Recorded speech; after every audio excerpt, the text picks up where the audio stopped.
बहुत समय पहले विलास नगर में श्रीधर और यशधर नाम के दो मित्र रहते थे। दोनों इतने पक्के दोस्त थे कि उनकी दोस्ती के लोग मिसाल दिया करते थे। दोनों गरीब घर के बेहद खूबसूरत नवयुवक थे। एक दिन यशधर की माँ उसके पिता से बोली, ए जी सुनते हो, अपना यश अब जवान हो गया है, उसके विवाह की भी कुछ सोचो।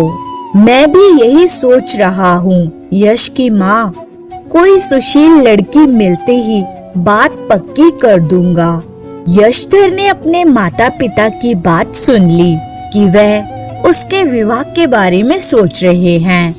यशधर ने श्रीधर के घर पहुंचकर उसे सारी बात बताई। श्रीधर बोला, बधाई हो दोस्त, चाचा चाची द्वारा तुम्हारे विवाह की चिंता उचित ही है, झटपट भाभी ले ही आओ। वो तो ठीक है मित्र, मगर विवाह के बाद मेरी पत्नी न जाने कैसी आए। उसने हम दोनों के मित्रता को पसंद ना किया तो? हाँ, ये अवश्य चिंता की बात है। पराए घर की लड़की हम दोनों की दोस्ती के बीच दीवार भी बन सकती है। अच्छा होगा यदि हम दोनों दोस्तों का विवाह किसी ऐसे घर में हो जहाँ दो सगी बहनें हो। ठीक है मित्र, मेरे माता पिता जब भी मुझसे मेरे विवाह के संबंध में बात करेंगे तो मैं उनके सामने यही शर्त रखूंगा कि हम दोनों दोस्त एक ही घर की दो सगी बहनों से विवाह करेंगे। बिल्कुल ठीक, इस तरह हमारी दोस्ती तो बनी ही रहेगी, हम आपस में रिश्तेदार भी बन जाएंगे। लेकिन किस्मत का लिखा कौन टाल सकता है। यशधर के माता पिता पुत्र से बात करने के बाद उसके विवाह के लिए कहीं बातचीत करते उससे पहले ही विलास नगर में हैजा की महामारी का भयानक प्रकोप फैल गया। यशधर के माता पिता भी हैजे की महामारी के प्रकोप से न बच सके। कुछ दिनों बाद श्रीधर बोला, अब तो हम लोग बिल्कुल अकेले रह गए हैं यश। चाचा चाची के स्वर्गवास के बाद तो अब इस शहर में मन ही नहीं लगता। ठीक कहते हो मित्र, महामारी के प्रकोप से कैसा उजाड़ हो गया है विलास नगर। रोजी रोजगार का भी कोई ठिकाना नहीं रह गया। फिर क्यों न हम किसी दूसरे शहर में चलकर अपनी किस्मत आजमाएं। और फिर अगले ही दिन दोनों मित्र विलास नगर से किसी दूसरे शहर के लिए रवाना हो गए। अभी वे कुछ दूर ही पहुँचे थे कि यशधर बोला, एक ही रास्ते पर जाने से हम दोनों एक साथ किसी मुसीबत में फंस सकते हैं। तब हम में से कोई भी एक दूसरे की मदद नहीं कर सकेगा। लेकिन अलग अलग रास्तों पर जाने से अगर हम में से कोई एक भी किसी मुसीबत में फंस गया तो दूसरा उसकी मदद के लिए आजाद रहेगा। लेकिन हम में से किसी को भी दूसरे की मुसीबत में फंसने की जानकारी भला कैसे होगी। आज से 1 वर्ष बाद हम दोनों ठीक इसी स्थान पर फिर से मिलेंगे। यदि तुम न आए तो मैं समझूंगा कि तुम किसी मुसीबत में फंस गए हो, और मैं न आया तो तुम यही समझना कि मैं किसी मुसीबत में फंस गया हूँ। वे दोनों मित्र एक दूसरे के गले मिले और अलग अलग रास्तों पर चल पड़े। श्रीधर चलते चलते बुरी तरह थक गया तो वह कुछ देर आराम करने के लिए रुक गया और जल्दी ही उसे नींद आ गई। जब श्रीधर की आंख खुली तो वह बोला, अरे शाम ढलने वाली है, रात होने से पहले मुझे ठहरने योग्य कोई उचित जगह तलाश करनी होगी। अचानक श्रीधर का हाथ अपनी चाबी पर गया तो वे चौंक सा गया। अरे यह क्या, मेरी चाबी तो लोहे की थी, पर यह सोने की कैसे हो गई?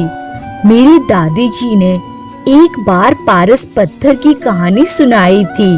कहीं वैसे ही किसी पत्थर से छू कर तो ये चाबी सोना नहीं बन गई। अरे ये पत्थर कैसा है? कहीं ये पारस पत्थर तो नहीं है? श्रीधर ने जेब से कुछ सिक्के निकालकर पत्थर पर रगड़े। पलक झपकते ही सिक्के सोने के सिक्कों में बदल गए।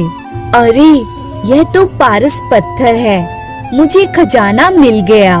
अब मैं जल्दी ही करोड़पति बन जाऊंगा।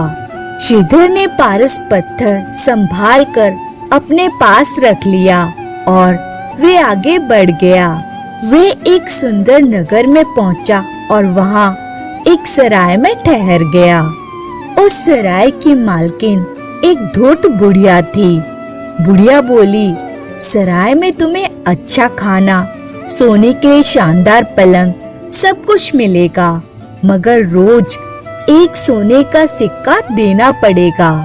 अम्मा, अगर तुम्हारी सराय में मुझे पूरा आराम मिला तो मैं भी तुम्हें खुश कर दूंगा। यह लो, 10 सिक्के पेशगी रख लो। अगले दिन श्रीधर ने एक लोहार से एक सोने के सिक्के के बदले लोहे की बहुत सारी छड़ें खरीद ली। इन छड़ों को पारस पत्थर से रगड़ दूंगा तो यह भी सोने की हो जाएंगी। फिर मैं किसी लखपति से कम न रहूंगा। सराय में लौटकर उसने छड़ों को पारस पत्थर से रगड़ दिया और सारी छड़ें सोने की बन गई। अब इन्हें बेचकर कोई अच्छा सा मकान खरीद लिया जाए। और फिर श्रीधर ने एक भव्य हवेली खरीदकर बहुत से नौकर चाकर भी रख लिए। श्रीधर सेठ कहलाने लगा और फिर चापलूस लोगों की भीड़ श्रीधर को घेरे रहने लगी। रोज अनगिनत भिखारी श्रीधर की शानदार हवेली के सामने कतार बनाकर खड़े हो जाते। किसी को उसके यहाँ से निराश नहीं लौटना पड़ता। वही धूर्त बुढ़िया उस हवेली के सामने से गुजरी और उसे देखकर सोचने लगी, अरे यह तो वही है जो पिछले माह मेरी सराय में ठहरा था। इसके पास इतना पैसा कहाँ से आया? जब मेरी सराय में आया था तब तो मामूली आदमी ही लग रहा था। जरूर इसमें कोई रहस्य है, मुझे पता लगाना चाहिए। बुढ़िया ने अपनी इकलौती बेटी को श्रीधर की तरक्की के बारे में बताया। दोनों माँ बेटी अव्वल दर्जे की लालची व महाधूर्त थी। अगले ही दिन वह बुढ़िया श्रीधर की हवेली पर पहुंची और बोली, हाय हाय, मैं तो लुट गई, बर्बाद हो गई। मुझे बचा लो बेटा, अब तुम ही मुझे बचा सकते हो। क्या बात है अम्मा, आप बड़ी परेशान नजर आ रही हैं। हाय बेटा, तुम एक बार मेरी सराय में क्या ठहरे, मैं तो बर्बाद हो गई। मेरी बेटी तुम्हें देखने के बाद से ही खाना पीना सोना हंसना सब कुछ भूल गई है। एक बार तुम मेरे साथ चले चलो, मुझे यकीन है तुम्हें देखते ही मेरी बेटी के होठों की मुस्कुराहट वापस लौट आएगी। बुढ़िया के अनुरोध पर वह उसके घर गया। बुढ़िया की बेटी बोली, मैं जानती थी आप जरूर आएंगे। उसे देखकर वह ठगा सा रह गया। कैसी आदित्य सुंदरी है यह। उस दिन श्रीधर वहाँ रुका तो नहीं, लेकिन रूपा को देखकर वे कुछ ऐसा मुग्ध हुआ कि उस दिन के बाद से हर रोज वहाँ आने लगा। रूपा बोली, मैंने तो एक गरीब सीधे सादे आदमी को दिल दिया था। मैं नहीं जानती थी कि एक दिन आप इतने अमीर हो जाएंगे। आखिर इतनी जल्दी आपके पास ढेर सारी दौलत आ कहाँ से गई? तो श्रीधर ने उसे बताया, यह सब इस पारस पत्थर का करिश्मा है प्रिय। इसका जिक्र तो सिर्फ कहानियों में सुना है। कहीं पारस पत्थर सचमुच थोड़ी ही होते हैं। नहीं, मेरे पास सचमुच पारस पत्थर है। तुम्हें यकीन नहीं आता तो यह देखो। पारस पत्थर के स्पर्श से ही लोहे का बर्तन सोने का हो गया। अरे वाह, यह तो सचमुच पारस पत्थर है। फिर अचानक उन्हें अंदर से आवाज सुनाई दी, हाय हाय रूपा बेटी, हाय मैं मरी, कोई बचाओ मुझे। अरे यह तो मेरी माँ की आवाज है। जरूर फिर से उन्हें दौरा पड़ गया है। मैं देखती हूँ। ठहरो रूपा, मैं भी साथ चलता हूँ। श्रीधर रूपा के साथ दूसरे कमरे में पहुँचा तो बुढ़िया चारपाई पर पड़ी छटपटा रही थी। क्या हुआ अम्मा? अचानक तुम्हारी तबीयत खराब कैसे हो गई? कुछ नहीं बेटा, बस मेरा आखिरी समय आ गया है। सिर दर्द से फटा जा रहा है। लगता है महात्मा का श्राप सच होकर रहेगा। महात्मा का श्राप? हाँ बेटा, हमारे खानदान पर किसी महात्मा का श्राप है। मेरी माँ और बड़ी बहन भी इसी दर्द से तड़प तड़प कर मरी थी और अब लगता है अब मेरी बारी है। अम्मा, क्या इसका कोई इलाज नहीं है? बेटा, महात्मा ने बताया था कि यदि खानदान की कोई औरत दर्द होने पर 3 दिन तक सुबह शाम 2 बार पारस पत्थर से अपना माथा रगड़ेगी तो ये दर्द हमेशा के लिए ठीक हो जाएगा। अम्मा, पारस पत्थर तो मेरे पास है। अगर सचमुच तुम्हारे पास पारस पत्थर है तो 3 दिन के लिए हमें दे दो बेटा। हाय, सिर दर्द से जान निकली जा रही है। श्रीधर सीधा साधा भोला भाला इंसान था। उसने बिना किसी हिचकिचाहट के पारस पत्थर बूढ़ी के हवाले कर दिया। 3 दिन बाद जब श्रीधर ने अपना पारस पत्थर वापस मांगा तो बुढ़िया बोली, कैसा पारस पत्थर? देख रही हो रूपा, तुम्हारी माँ तुम्हारे सामने ही झूठ बोल रही है। मेरी माँ को झूठा बोलता है दुष्ट। जा, दफा हो जाए यहाँ से। ओह, तो तुमने भी रंग बदल लिया। मैं तुम दोनों की महाराज से शिकायत करूँगा। शिकायत तो तू तब करेगा जब हम तुझे शिकायत करने का मौका देंगे। और दोनों माँ बेटी ने उसे तहखाने में बंद कर दिया। उधर श्रीधर से अलग होकर यशधर राजगढ़ पहुँचा। वहाँ उसने देखा एक घुड़सवार का घोड़ा बिदक गया है।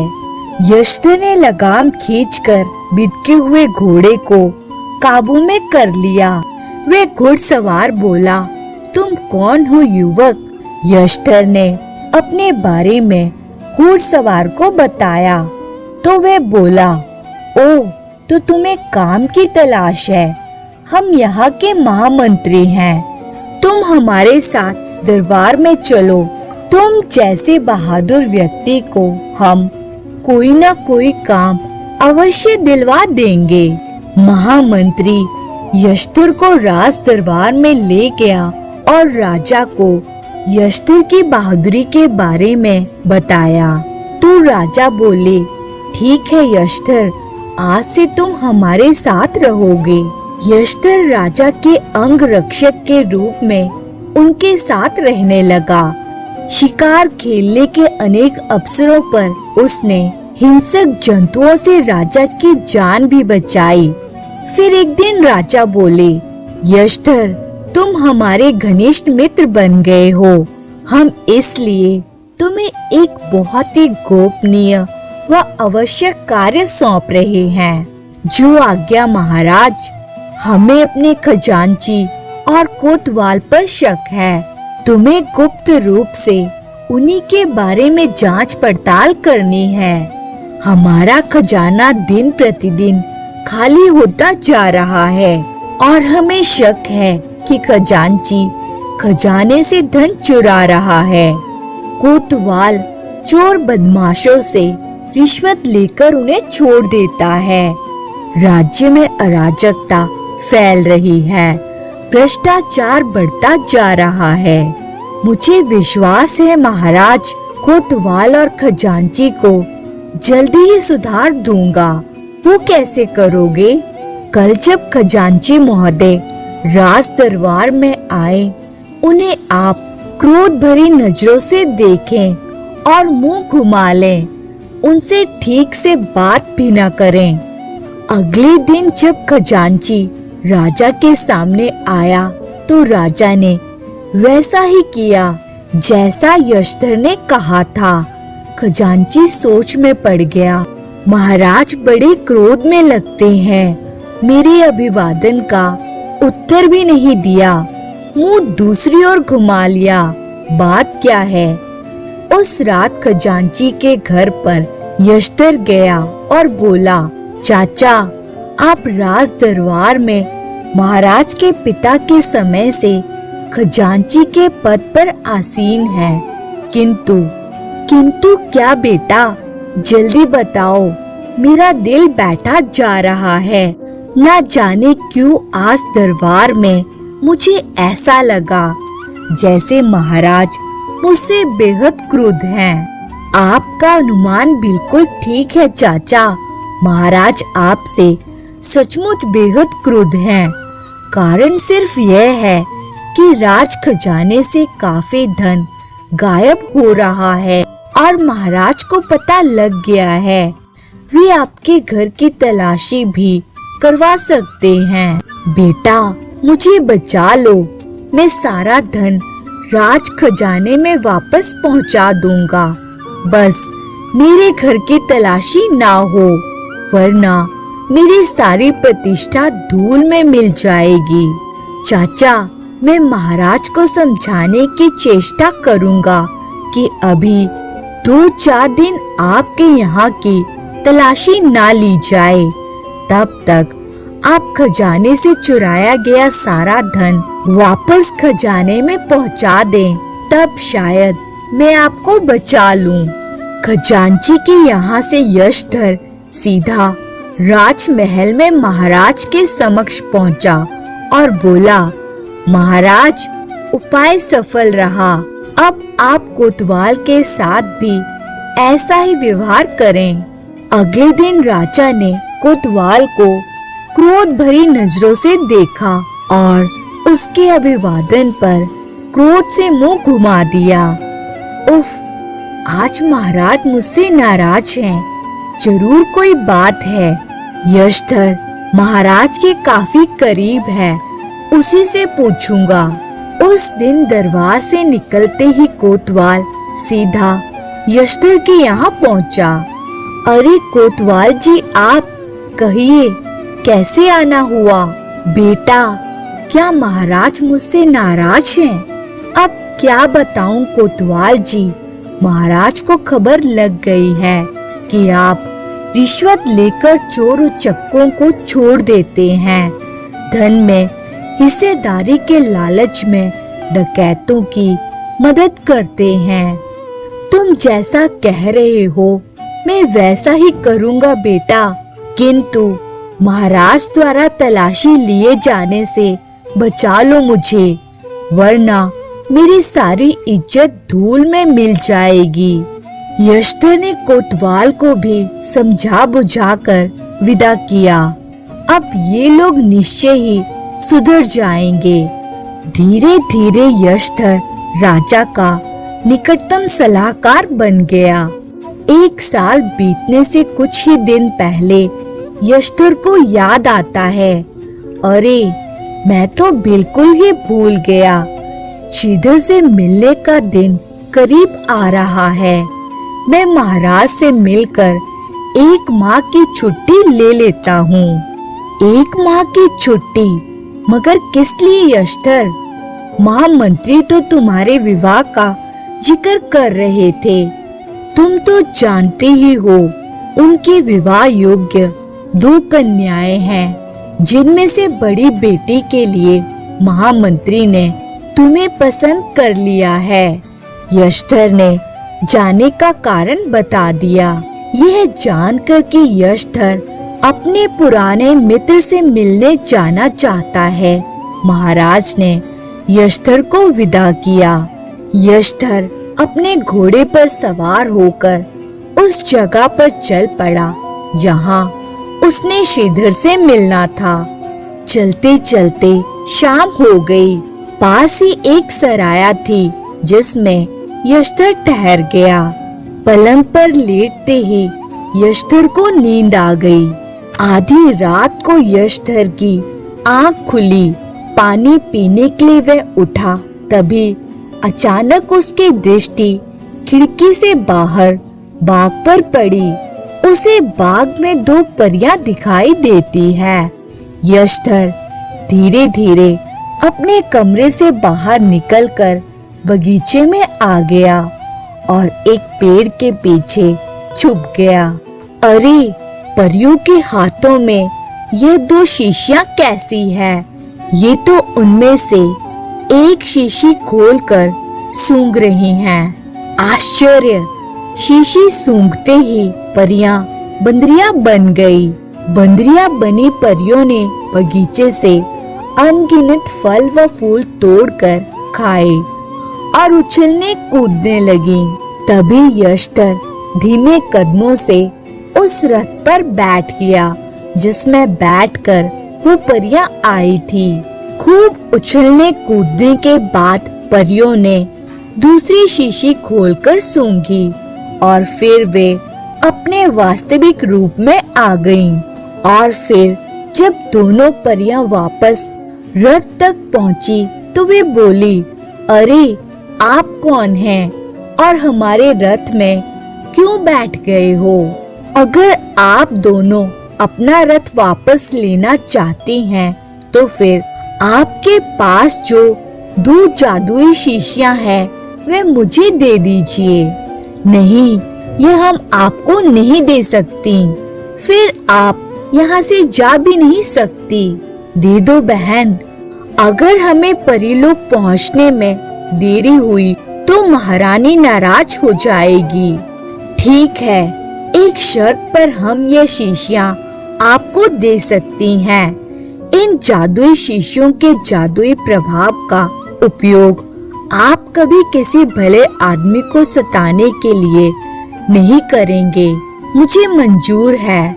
दोनों शीशियां लेकर यशधर रथ से उतर गया और परियां रथ में बैठकर चली गईं। यशधर ने दोनों शीशियों पर निशानी लगा ली कि कौन सी शीशी बंदरिया बनने की है और कौन सी वापस अपना रूप धारण करने की है। अगले दिन यशधर फिर से अपने सफर पर रवाना हुआ। आज श्रीधर से बिछड़े हुए पूरा 1 वर्ष हो गया है। यही वह स्थान है जहाँ साल भर पहले हम लोग अलग हुए थे। यशधर 2 दिन तक उस स्थान पर श्रीधर का इंतजार करता रहा, मगर श्रीधर ना आया तो यशधर भी उसी रास्ते पर चल पड़ा जिस पर साल भर पहले श्रीधर गया था। चलते चलते यशधर उसी नगर में पहुंच गया जिसमें साल भर पहले श्रीधर पहुंचा था। उसने बहुत से लोगों से श्रीधर के बारे में पूछताछ की।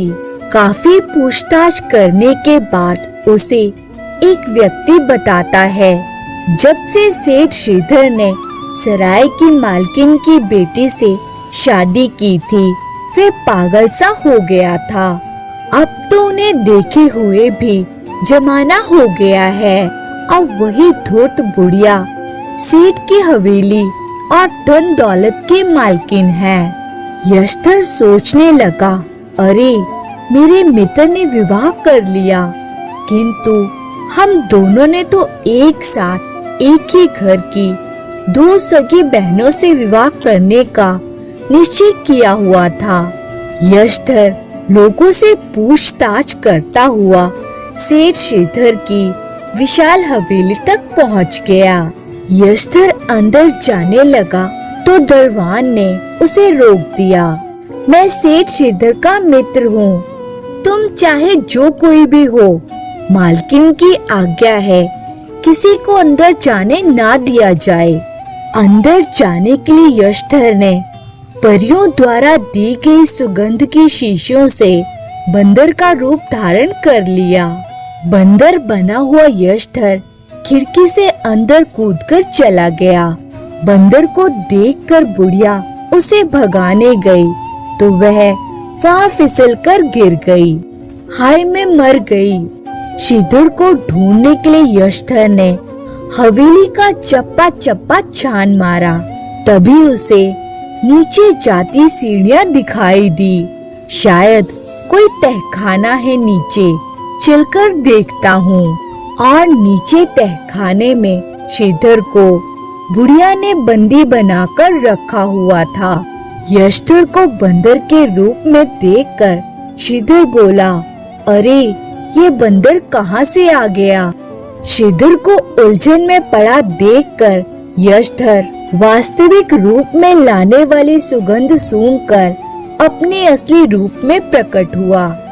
यशधर, श्रीधर और दोनों मित्र गले मिले। गले मिलकर कुछ देर तक दोनों मित्र खुशी के आंसू बहाते रहे। फिर श्रीधर से उसकी दुर्दशा का कारण जानने के बाद यशधर बोला, मैं इन दुष्ट माँ बेटी को जरूर सबक सिखाऊंगा। कल हर हालत में तुम कैद से आजाद होगे, यह मेरा वादा है। और फिर पुनः बंदर बनकर यशधर उछलता कूदता हवेली से बाहर चला गया। उसके बाद इत्र की कुछ शीशियां लेकर वह श्रीधर की हवेली पर पहुंचा और दरबान से बोला, मैं खास तरह का इत्र लाया हूँ और सेठ जी हमेशा मुझसे इत्र खरीदते हैं। सेठ या सेठानी किसी को भी बुला दो। फिर दरबान ने इस बारे में बुढ़िया और रूपा को जाकर बताया। बुढ़िया और उसकी बेटी ने यशधर को बैठक में बुलवा लिया। हसीनाओं का हुस्न निखारने वाला, उम्र लंबी करने वाला सभी तरह के इत्र मेरे पास हैं। रूपा बोली, मुझे सौंदर्य निखारने वाला इत्र दिखाओ। बुढ़िया बोली, उम्र बढ़ाने वाला इत्र कौन सा है? यशधर ने सोने के इत्र दान से बंदरिया बना देने वाली सुगंध की शीशी निकालकर खोली और रूपा की नाक की ऐसे ही सुगंध को सूंघा, वह बंदरिया बन गई। हाय कमबख्त, ये क्या कर दिया तूने मेरी बच्ची को? अम्मा, अगर तू चाहती है कि मैं फिर से तेरी बेटी को उसके असली रूप में ला दूं, तो जल्दी से जाकर मेरे मित्र श्रीधर को आजाद करके मेरे सामने ला। बुढ़िया बोली, अभी लाती हूँ। बुढ़िया तेजी से तहखाने में गई और श्रीधर को आजाद करके वापस लौटी। अब तो दया करो, मेरी बेटी को फिर से पहले जैसी बना दो। अम्मा, पहले मेरे मित्र का पारस पत्थर तो उसके हवाले कर दे। थोड़ी देर बाद बुढ़िया लौटी और बोली, यह लो पारस पत्थर, अब तो मेरी बेटी को फिर से पहले जैसा बना दो। यह लो मित्र, अपना पारस पत्थर संभाल कर रख लो। तुम्हारी बेटी अपने असली रूप में आ सकती है, किंतु पहले तुम यह उम्र बढ़ाने वाला इत्र सूंघ लो। नहीं नहीं, तुम इत्र सूंघाकर मुझे भी बंदरिया बना दोगे। ले भाई बंदरिया, तेरी माँ नहीं चाहती कि तू पहले जैसी सुंदर बन जाए। बंदरिया बनी रूपा के दिमाग पर जैसे पत्थर पड़ गए थे। वे दांत किटकिटाती हुई अपनी माँ पर झपटी। हाय, मुझे मेरी बेटी से बचाओ। श्रीधर को साथ लेकर यशधर फिर से राजगढ़ की ओर रवाना हो गया। जब भी राजगढ़ पहुँचे तो मंत्री बोले, अरे यशधर बेटे, तुम आ गए। तुम्हारे साथ ये युवक कौन है? क्या ये तुम्हारा मित्र श्रीधर है? जी हाँ मंत्री जी, ये मेरा मित्र श्रीधर है। कुछ दिन बाद महाराज बोले, यशधर, तुम जानते ही हो महामंत्री जी की विवाह योग्य 2 कन्याएं हैं। वे बड़ी बेटी का विवाह तुम्हारे साथ करना चाहते हैं और हमारी ये इच्छा है कि छोटी बेटी का विवाह श्रीधर से कर दिया जाए, अगर श्रीधर को मंजूर हो। श्रीधर को भला क्या आपत्ति होनी थी? यशधर और श्रीधर तो चाहते ही यही थे कि उनका विवाह एक ही घर की 2 बहनों से हो और उनकी इच्छा आखिरकार पूरी हो गई। एक शुभ मुहूर्त में दोनों मित्रों का विवाह एक ही लगन मंडप में बड़ी धूमधाम से संपन्न हुआ और इस तरह से श्रीधर और यशधर सुखमय जीवन व्यतीत करने लगे। अगर आप लोग को हमारा कहानी अच्छा लगा हो तो लाइक सब्सक्राइब जरूर करें, साथ में कमेंट करें और शेयर भी करें। धन्यवाद।